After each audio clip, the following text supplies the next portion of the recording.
When entering the keyword fire alarm into a social media site, what fills the newsfeed column is people who have been affected by a fire alarm activation, and this turns out to be a false alarm. Naturally, the people affected and the personnel in charge of the fire alarm usually believe that the fire alarm was at fault. However, with my experience over the years, it is not the fire alarm itself that is at fault, but how it is maintained, managed, or sometimes the design.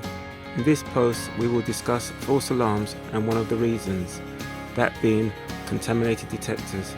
You may ask, what is a contaminated detector and how does a detector get contaminated? Well, most smoke detectors have a sampling chamber. This chamber will be monitored by a beam of light or some other sensing source. The job of the chamber is to sense when smoke particles enter it and at a certain level activate the fire alarm.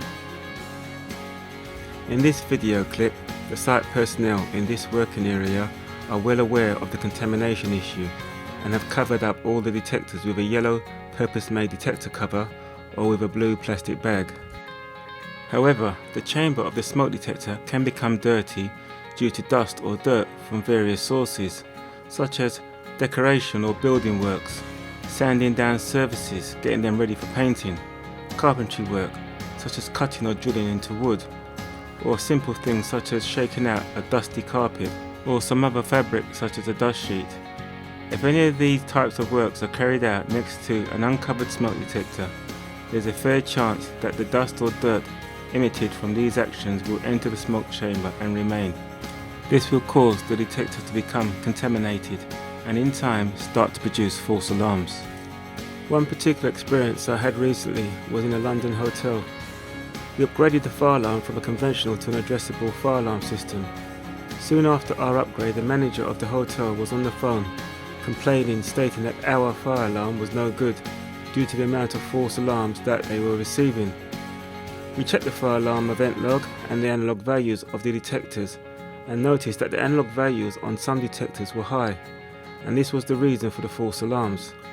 After many months and engineers attendant call-outs, the false alarms was traced to the hotel's maintenance staff, who from time to time were carrying out decoration works in various parts of the hotel.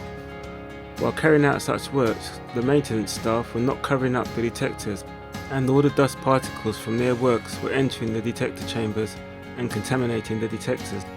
What is required to avoid the detectors from becoming contaminated during the work period is to cover the detectors with a plastic bag or a purpose-built detector cover, as shown in the video.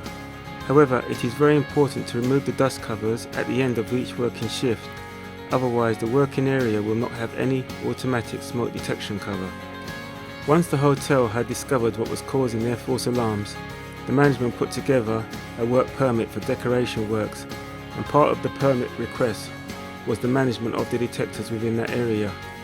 From the time the hotel implemented the works permit process, the fire alarm had not caused any more false alarms and the system is now working correctly.